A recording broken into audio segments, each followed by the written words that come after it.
마가복음 10장에 가면은 예수님 앞에 관원이자 부자 청년이 나온 이야기가 마가복음 10장에 기록이 되었습니다. 그러니까 이 청년은 평범한 청년이 아니죠, 그죠? 그러니까 관료이기도 하고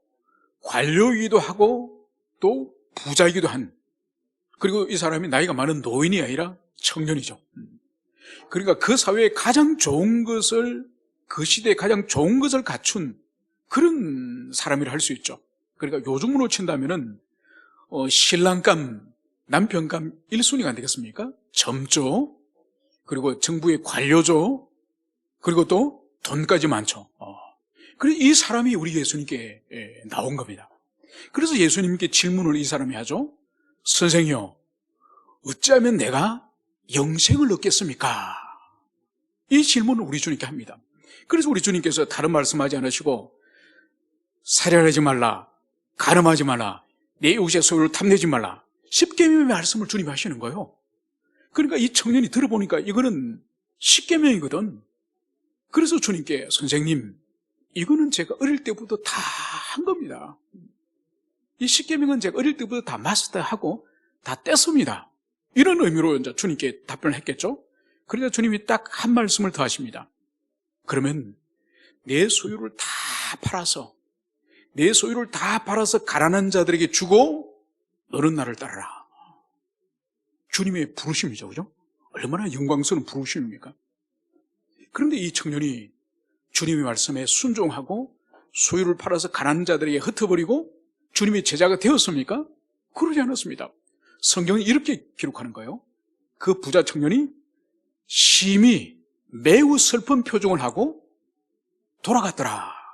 그러면서 그 뒤에 이렇게 기술을 합니다. 마가가, 그는 심히 부자므로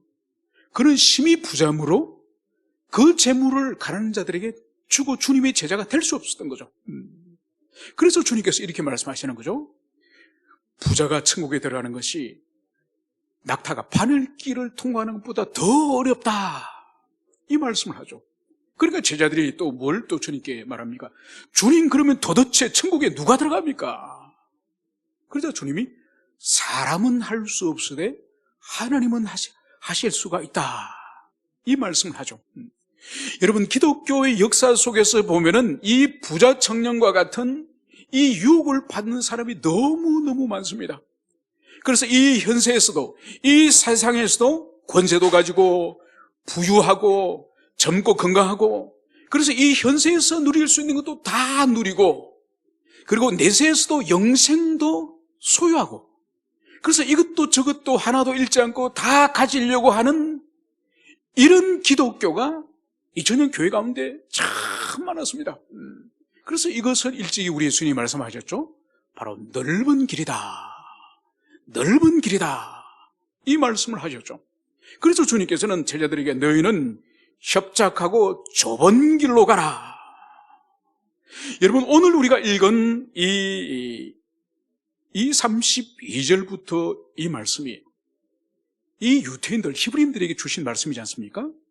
그래서 여러분, 오늘 전날에 너희가 빛을 받은 후에 고난의 큰 싸움을 견뎌낸 것을 생각하라.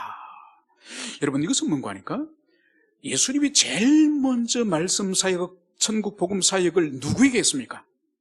바로 자신의 동족이신 유대인들, 히브리인들에게 복음을 전했죠. 그래서 주님 생전에도 벌써 수만 명이 주님을 추종하였고, 그 오병이어 기적이 보세요. 그 남정네만 하더라도 5천 명이지 않습니까? 거기에 어린아이와 부녀자들까지 하면 수만 명이 주님 살아계실 때도 주님의 집회에, 말씀 사역에 수만 명이 따랐습니다. 그래서 주님의 사역 때만 하더라도 이방인들을 주님께서 부분적으로 복음을 전하긴 했지만은 대다수는 유대인들이죠. 그래서 유대인들이 얼마나 큰, 주님이 직접 복음 전파 사역을 통해서 얼마나 큰 각성의 은총, 말씀의 큰 빛을 그들이 경험합니까? 그리고 사도들도 바울 이후에 이방인들에게 사역이, 선교 사역이 시작되었지, 그 전에 야고보라든지 베드로라든지 대부분의 사도들은 동족 유대인들에게 사역을 했죠. 그래서 나중에는 스데반이 돌에 맞아 죽고 야고보가 목이 잘려서 죽을 때까지 얼마나 그 예루살렘 오순절 때 강력한 부흥의 역사가, 강력한 성령의 역사가 일어나지 않습니까? 그래서 엄청난 유대인들이 이 교회 속으로, 그리스도 안으로 들어오게 된 거죠. 지금 오늘 이 히브리서 기자는 그것을 말하는 거예요. 그래서 지금 예수 그리스도를 버리고 다시 옛 유대교, 모세의 율법 체계 속으로 다시 들어가려고 하는 이 유혹을 받고 있는, 배교의 유혹을 받고 있는 이들을 향해서 너희들의 과거의 하나님이 주신 은총을 기억하고, 그리고 그 은총을 통해서 너희들이 그 엄청난 박해와 그 고난을 어떻게 통과했는지 그것을 기억하라, 이 말씀을 여기서 하고 있는 거죠. 그래서 너희가 그 전날에 빛을 받은 후에, 그래서 이 계시의 빛을, 이 진리의 빛을 이 지상에 많은 인종과 민족이지만은 유대인들이 구약의 빛도 제일 먼저 그들이 받았고, 또 신약의 그리스도 예수께서 오셔서 친히 복음을 전하는 종족도 바로 이 유대인이지 않습니까? 그래서 계시의 빛에 대해서는 이 유대인들이 신약의 빛이나 구약의 빛이나 가장 먼저 받은, 그래서 인류 역사 가운데 어떻게 보면 가장 복된 민족이 이 히브리인들이죠. 그러니까 그들이 부유하게 잘 살고 강력한 군대가 있고 큰 제국을 이루진 않았지만은 이들이 복을 받았다는 것은 다른 것이 아니라 이 진리의 빛, 이 하나님의 계시의 빛을 하나님께서 이 히브리인들에게 구약도 주셨고, 이 신약도 사도들을 통해서 이들에게 주님께서 직접 주시기 때문에 이들이 큰 빛을 과거에 받았다는 거죠. 그리고 그 후에 큰 싸움을 너희들이 견뎌낸 것을 생각하라. 여러분, 스데반이 비참하게 돌에 맞아 죽지 않았습니까? 그러면서 온 유대 땅에 박해가 시작된 거죠. 그래서 사도들만 예루살렘에 남고 다른 제자들이 다 뿔뿔이 흩어졌다고 성경이 기록하고 있습니다. 여러분, 그때부터 본격적인 유대교의 박해가 시작되는데, 우리가 계시록을 통해서나 또 우리가 골로새서를 통해서 우리가 공부했던 것처럼 이 초대교회 때의 박해는 1차적으로 유대인이 유대인에게 박해하는 거예요. 그러니까 이방인들은 나중에 로마 제국에 의해서 박해가 시작되면서 그때 박해를 받았지만은 그 전에 유대인들은 이미 예수님 살아계실 때부터 예수를 믿는 사람들이 박해를 받았지 않습니까? 그리고 주님이 하늘로 올라가신 이후에 사도들의 시대 때도 강력하게 박해를 받고, 그러고 나서 이후에 이제는 네로 황제 때부터 이제 로마 제국이 본격적으로 이제 박해를 하죠. 그래서 이 유대인들은 유대교 안에서도 박해를 당하고 또 로마 제국으로부터 박해를 당하고 이중적으로 박해를 당하는 거죠.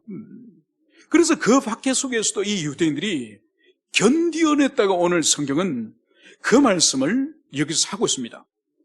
그러면서 그 박해가 오늘 33절에서는 혹은 비방과 환난으로서 사람에게 구경거리가 되고 혹은 이런 형편에 있는 자들과 사귀는 자가 되었으니, 여러분, 유대교 안에서는 우리가 반복적으로 말씀을 드리지만은 한 집안 안에 이렇게 예수를 믿게 되면은 그 사람은 그 가족으로부터 일단은 퇴출이 됩니다.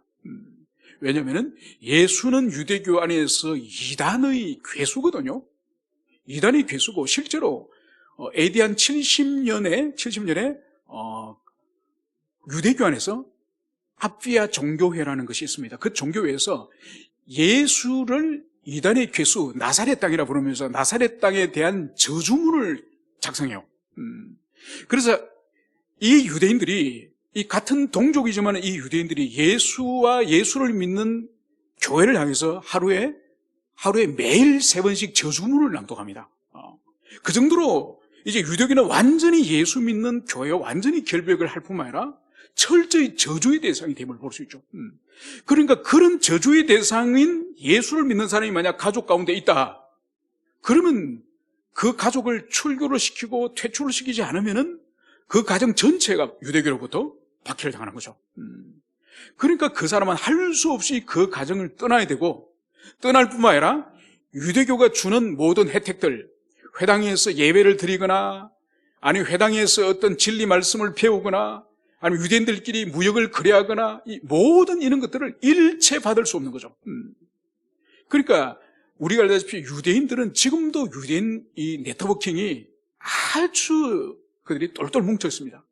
그런데 거기로부터 단절된다는 것은 완전히 이것은 어떻게 보면은 인간이 누릴 수 있는 대부분의 특권들을 상실하는 거나 다름없다는 거죠.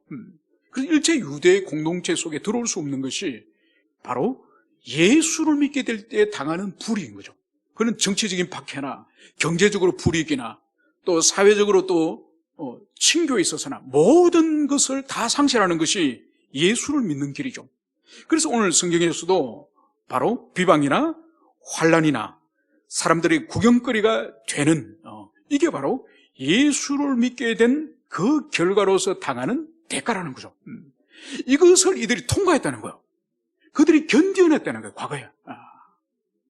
그렇게 견뎌냈지만은 이제 34절, 너희가 갇힌 자를 동정하고 너희의 소유를 빼앗기는 것도 기쁘게 당한 것은 더 낫고 영구한 소유가 있는 줄 알미라. 보십시오.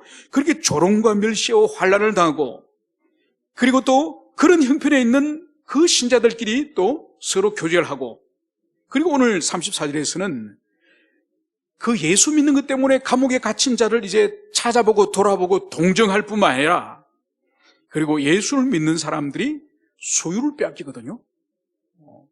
여러분 초대교회 때뿐만 아니라 중세교회 때에 또 교회 안에 큰 오류 중에 하나가 뭔가 하니까 이 마녀로 낙인 찍는 것이 있습니다.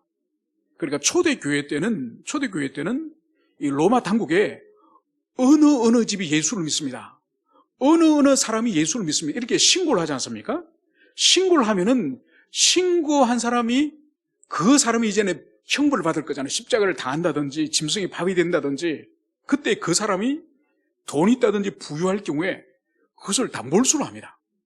몰수를 해서 누구에 주느냐? 신고자에 주는 거예요. 신고자에.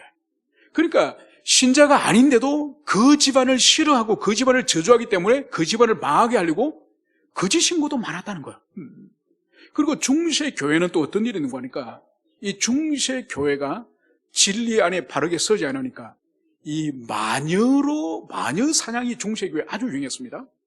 그래서 중세 교회에서 마녀로 낙인 찍히고 마녀로 타겟이 되는 건 뭔가 하니까 중세 시대 때도 여성들이 사업을 한다든지 여성들이 남편이 죽고 많은 이렇게 유산을 물려받지 않습니까? 그래서 여성 가운데에 과부로 있는 사람들이 주 타겟이에요. 그러니까 남편이 없으니까 보호할 사람이 없죠. 그리고 그 여성이 부자 남편으로부터 많은 이 재산을 물려받았죠. 그러면 그 사람이 마녀라고 하는 거짓 증거를 대는 거예요. 밤중에 어디서 피를 가지고 제사를 드리면서 마녀짓을 하더라. 그러면은 중세 교회에서도 그런 신고가 들어오면 기본적으로 어떻게 하느냐? 일단 고문을 시작합니다. 일단 고문을 하여서 자백을 받아내는 거예요. 여러분, 고문은 중세 교회 때 불로 찢이거나 사람의 뼈를 꺾는 거 이런 건 예사입니다. 그죠? 그 고문 앞에 누가 감당하겠습니까? 그리고 이미 마녀 사냥이 시작됐다고 하면은 그 사람은 살아날 수 없는 거죠. 그리고 모든 재물을 다 빼앗기는 거죠.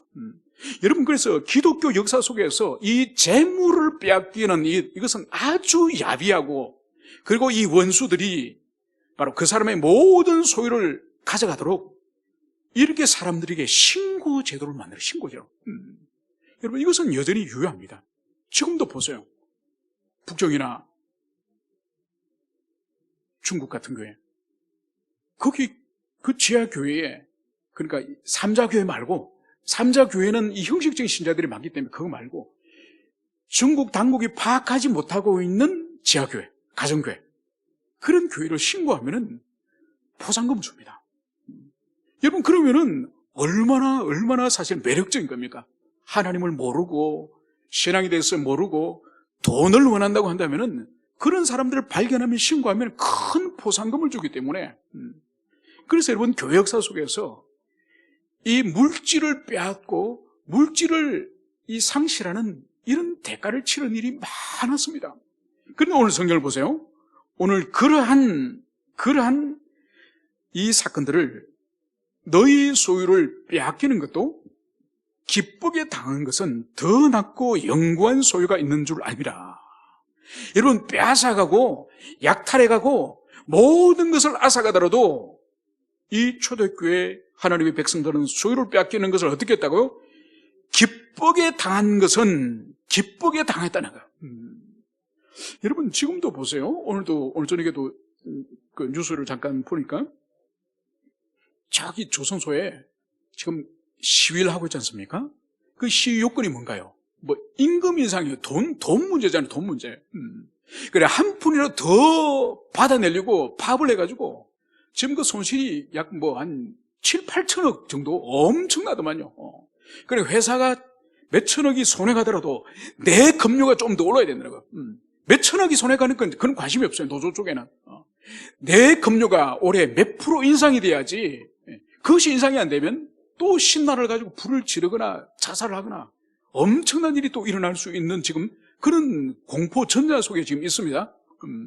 바로 뭔가 하니까 이 세상 사람들은 이 물질이 자신의 피요, 생명이요, 땀이요, 눈물입니다.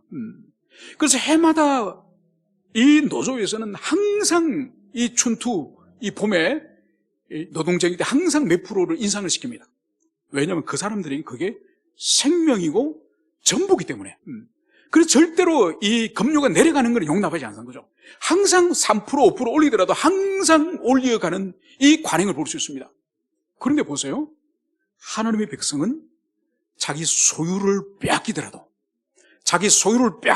그것을 기쁘게 받아들이는 이것이 바로 우리 그리스도인의 특징임을 그것을 여기서 말씀하고 있습니다. 여러분, 그래서 보세요. 우리 신앙생활을 하면서 보통 건전하고 건강한 사람들에게 있어서는 하나님께 물질을 드리는 것에 대해서 기쁨으로 드리지 않습니까? 그런데 세상 사람들이 볼 때는, 믿지 않는 형제들이나 믿지 않는 지인들이 볼 때는 미친 짓이죠. 한 푼이라도 더 모아서 저축을 하고 적금을 하고 주식에 투자하고 펀드에 넣고 그래야 노년에 살 길을 마련하지. 아니 10분의 1이나 어떤 사람은 10에 2조를 드리는 사람도 있고 10에 3조를 드리는 분도 있습니다. 세상 사람들이 볼 때는 미친 짓이죠. 왜 그렇게 사냐? 그런데 그들은 이 신앙의 세계, 영적 세계를 모르기 때문에 그들에게서는 물질 하나를 더 모아서 저축하는 그것이 인생의 낙으로, 인생의 보람으로 생각하지만은 바로 신앙 때문에 물질을 빼앗기고 물질을 다 몰수를 당한다 할지라도 오늘 성경은 그것을 기쁨으로 그 일을 한다고 오늘 성경이 말씀합니다. 그 이유가 뭔가요? 바로 더 낫고 영구한 소유가 있는 줄 압니다. 여러분, 그리스도 안에 있지 않는 이 세상 사람들은 이 지상에 있는 물질이 다라고 생각하는 거예요. 이거 빼앗기면 내가 안 되고 여기서 손해보면 내가 안 되고 그래서 더 악착같이 모으려고 하지만은 우리 그리스도인에게 이 소유는 이 지상에 있는 것도 있지만은 영구적으로 불변하는 이 천상의 세계에 우리 소유가 있다는 이것을 우리는 구세게 믿는 거예요. 그래서 예수님께서도 너희들이 이 지상에 이 조미 녹슨은 이 지상에 모아두지 말고 하늘에 너희들이 저축하라, 이 말씀을 하시는 이유가 바로 그거죠. 그래서 기꺼이 조롱이나 멸시나 모욕을 감당할 뿐만 아니라 물질적인 손해, 물질적인 그러한 빼앗김도 기쁨으로 받아들였다, 이 말씀을 여기서 하고 있습니다. 그래서 이제 이 35절에서는 그러므로 너희 담대함을 부리지 말라, 이것이 큰 상을 얻게 하니라. 지금 이 유대교의 박해와 이 동족의 박해 가운데 이들이 얼마나 위축이 됐는지, 그들이 신앙을 버리려고 지금 갈등하고 있는 이들을 향해서 담대함을 너희들이 버리지 마라, 용기를 가져라, 이 말씀을 여기서 하고 있습니다. 그러면서 그 용기, 그 담대함, 그것이 큰 상을 얻게 한다, 이 말씀을 여기서 하고 있는 거죠. 여러분, 그래서 참된 신앙은 반드시 용기를 수반하는 거예요. 여러분, 믿음이 있다고 한다면서 우물쭈물하거나 어떻게 될지 갈팡질팡 이런 건 참된 믿음이 아니에요. 참된 믿음은 반드시 담대함과 용기와 확신이 동반되는 거죠. 왜냐하면 하나님이 나와 함께 하신다고 하는 그 믿음이 있고, 그리고 나와 함께 하시는 그 하나님은 나의 아버지시고 모든 만물을 주관하시고 지으신 왕중왕이시라고 하는 그 확신이 있기 때문에 두려움이 없는 거예요. 그래서 용기가 있는 거죠. 여러분, 그래서 참다운 그리스도인은 하나님만 두려워하는 그런 인격이에요. 그런 사람이에요. 그래서 사람을 두려워하거나 어떤 시스템을 두려워하거나 세상 권세를 두려워하는 것은 이 그리스도인은 옳지 않은 거죠. 그리스도인은 오로지 하나님만 두려워하고, 만약 하나님을 두려워해서 신앙의 길을, 좁은 길을 가다가 만약 불이익을 당하거나 순교의 일을 당한다면 그걸 받아들이는 거예요. 내가 이제는 하나님 나라 갈 때가 되었구나, 이제 주님이 나와 함께 가자고 하시는구나, 그거 받아들이는 거예요. 그 사람이 두렵고 세상 권세가 두렵고 이 세상의 구조가 두려워서 신앙을 포기하고 그게 두려워하면은 하나님은 두려워할 수가 없는 거예요. 그래서 진정으로 하나님을 경외하고 하나님을 두려워하는 사람은 하나님이 아닌 이 세상의 모든 것은 두려워할 필요가 없는 거죠. 여러분들에게 그러한 담대함과 용기가 있기를 축원합니다. 이제 그러면서 오늘 성경 기자는 이제 너희에게 인내가 필요함은 너희가 하나님의 뜻을 행한 후에 약속하신 것을 받기 위함이라.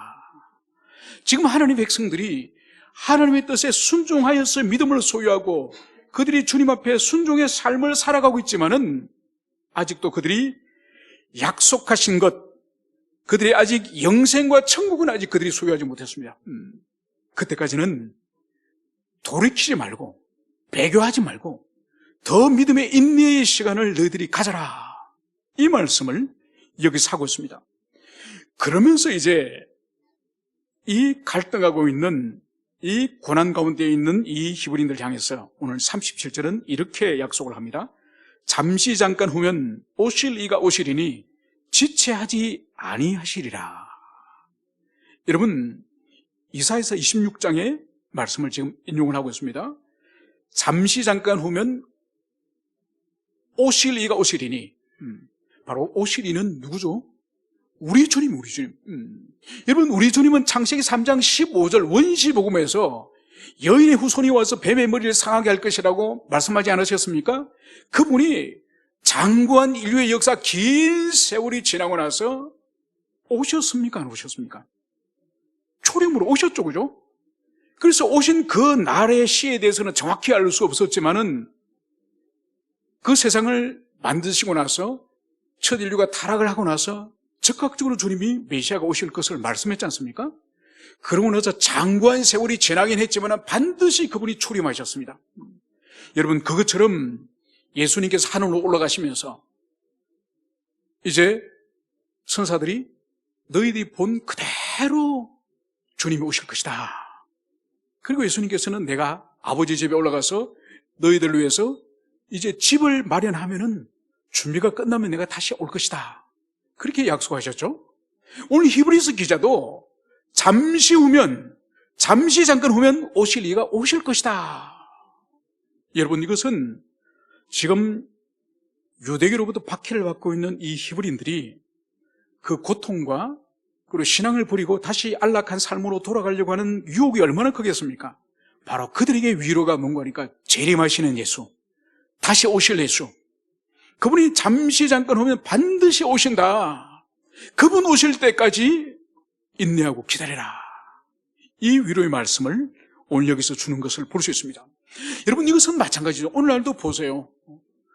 오늘날도 우리가 신앙을 따라서 살려고 하니까 힘든 거지, 그냥 예배드리고 세상에 나가서 그냥 신앙의 스위치 꺼버리고 세상이 시키는 대로 다 하면은 아무런 어려움 없습니다. 그러니까 초대교회 때도 보세요. 예수 믿지 말고 황제 신상에 절하라. 여러분, 그러면 다 줄 서가지고 황제 신상에 절하고 나는 예수를 믿지 않는데 예수를 저주한다고 고백하면은 누구도 화형을 안 당해요. 누구도 사자밥이 되지 않아요. 당국에서 시키는 대로 하면. 여러분, 일제시대도 마찬가지예요. 일제시대 때 주기철 목사님이 그 널판지에 못을 봐가지고 그걸 널판지를 뒤집어가지고 몇이 쭈뼛쭈뼛한 그 길을 걸어갔지 않습니까? 여러분, 그냥 총독부에서는 주기철 목사님에게 총독부의 그 신사가 절하라고도 하지 않았습니다. 차를 태워가면서 신사가 보이는 방향으로 머리만 까딱하라 그랬습니다. 아무도 안 보잖아요. 아무도 자기 교인들이 보는 것도 아니고 누가 보는 것도 아닌데 그냥 신사가 있는 쪽을 향해서 머리만 잠깐 차에서 유리창문을 향해서 숙이면 된다는 거예요. 그걸 주기철 목사님 안 하셨어요. 여러분, 그래서 신앙에 있어서는 타협을 하려면 타협할 수 있는 가능성이 얼마나 많은지 몰라요. 그래서 주님께서는 생명이 없는 그 길이 넓은 길이라고 말씀하셨죠. 그래서 여러분, 우리에게 있어서 이런 유혹, 신앙을 버리고 적당에 타협하면서 살아가게 하고, 그리고 편한 길을 걷게 하고, 그리고 사람들에게 조롱과 비방과 저 교회는 왜 저렇게 유달실이, 저 사람은 왜 저렇게 유달실이 예수를 믿나, 이런 조롱의 말을 듣지 않으려면 그냥 적당히 타협을 하고 묻어서 가면 돼요. 그러니까 그 시대의 교회들이 가는 대세의 길을 따라서 묻어서 가면 되는 거예요. 그래서 일제시대 때도 98% 이상이 신사참배 다 했지 않습니까? 아주 극소수의 신자들과 극소수의 교회와 극소수의 신학교가 문을 닫고 그 나머지는 그냥 다 했습니다. 오늘도 마찬가지요. 당국에서나 어디에서나 우리 위에서 힘을 가할 수 있는 거기서 하라는 대로 다 하면 돼요. 예배하지 말라면 안 하고, 그거 하면은 아무런 어려움이 없습니다. 그런데 믿음으로 살려고 할 때는 반드시 환난과 고난이 오기 때문에 바로 초대교회처럼 우리가 가져야 될 것은 잠시 잠깐 오면 오실 이가 오신다. 잠시 잠깐 오면 반드시 그분이 오신다.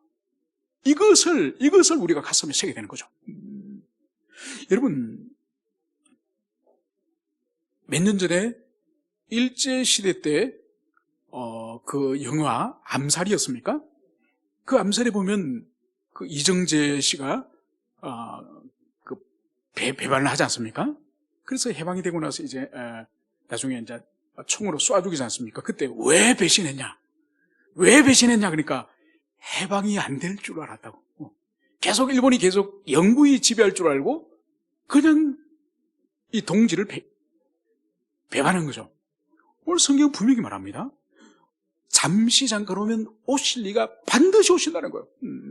이게 이제 초대교회 성도들이 그렇게 박해를 당하면서도 다시 오실 재림하신 주님, 그분 앞에 부끄러움을 보이지 않기 위해서, 그분 앞에 수치를 당하지 않기 위해서 이 좁은 길을 묵묵히 가라고 이것을 말씀하는 거예요. 오늘날 우리에게 마찬가지예요.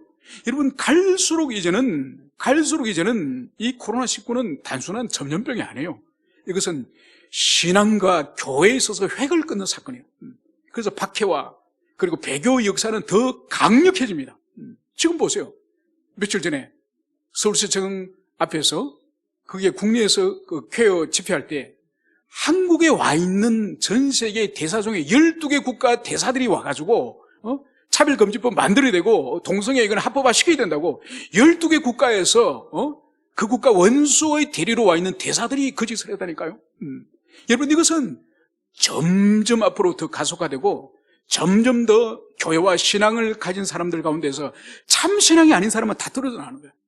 다 우수수 떨어져 나가고 계시록에서 말하고 있는 것처럼 정말 소수의 사람만 이 고난을 통과해서 천상에 이르는 시대가 이제 점점 임박합니다. 정확히 그날이 언제라고 말씀할 수는 없지만은 여러분, 갈수록 좋은 세상, 신앙생활하기 좋은 시대라는 게 없습니다. 이제는 다시는 돌이킬 수 없는 거예요. 그래서 오늘 여기서도 잠시 잠깐 후면 오실 이가 오신다고 하는 이 재림의 신앙을 우리가 굳세게 잡아야 되는 거예요. 그렇지 않으면 유혹이나 박해에 우리가 감당을 못하는 거예요. 잠시 잠깐 후면 오실 그분을 우리가 만날 거라고 생각을 해야 이 지상에서 당하는 이 조롱과 환난을 이길 수 있지, 그렇지 않고 우리가 이 땅에서 안락, 부자 청년이 소망했던 것처럼 이 땅에서 현세의 복과 영생을, 이 두 가지를 내가 잃지 않겠다고 생각을 하면은 두 개 모두를 잃어버리는 그런 비참을 경험하게 되는 것이죠. 그래서 마지막으로 나의 의는 믿음으로 말미암아 살리라. 또한 뒤로 물러가면 내 마음이 그를 기뻐하지 아니하리라 하셨느니라. 우리는 뒤로 물러가 멸망하는 자가 아니요 오직 영혼 구원함에 이르는 믿음을 가진 자니라. 오늘 하박국의 말씀을 또다시 바울이 인용한 것처럼 이 히브리서 기자가 나의 의는 믿음으로 말미암아 살리라. 바로 의인, 하나님과 바른 관계 안에 있는 그 의인은 바로 믿음으로 살 것이다. 이 말씀을 하면서 뒤로 물러가는 예전에 그러한 불신앙과 예전의 유대교 체제로 지금 돌아가려고 하는 사람을 향해서 지금 경고하는 거죠. 우리에게 적용하면은 예전에 우리가 그리스도를 모르고 예전에 이 세상에 취하여서 자기 하고 싶은 대로 살았던 그 삶으로 돌아가는 것을 지금 경고하는 거죠. 그것을 주님께서는 기뻐하지 않는다.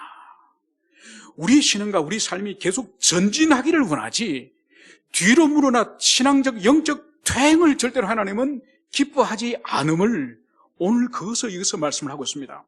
그래서 우리는 뒤로 물러나 배교하여서 바로 멸망하는 자가 아니요 오직 영혼 구원하며 이르는 믿음을 가진 자라. 바로 우리의 정체성을 여기서 말하고 있습니다. 뒤로 물러나 우리가 멸망에 빠지고 배교에 빠지는 그런 자들이 아니라 날마다 전진하고 날마다 앞으로 나가서 마침내 우리 주님의 손길에 의해서 천국까지 이르는, 천상에까지 이르는 그런 영혼 구원의 믿음을 가진 사람이다. 이 말씀을 여기서 하고 있습니다. 우리 모든 교우들도 이 지상에서 우리가 삶에서 유혹을 받거나 아니면 고난과 환난을 당하거나 어떤 형태의 신앙적 어려움을 당한다 할지라도 우리는 뒤로 물러나서는 안 될 것입니다. 날마다 하루하루 조금씩이라도 전진하여서 더 주님 가까이 나가는 여러분 되시기를 축원합니다. 함께 기도하시겠습니다.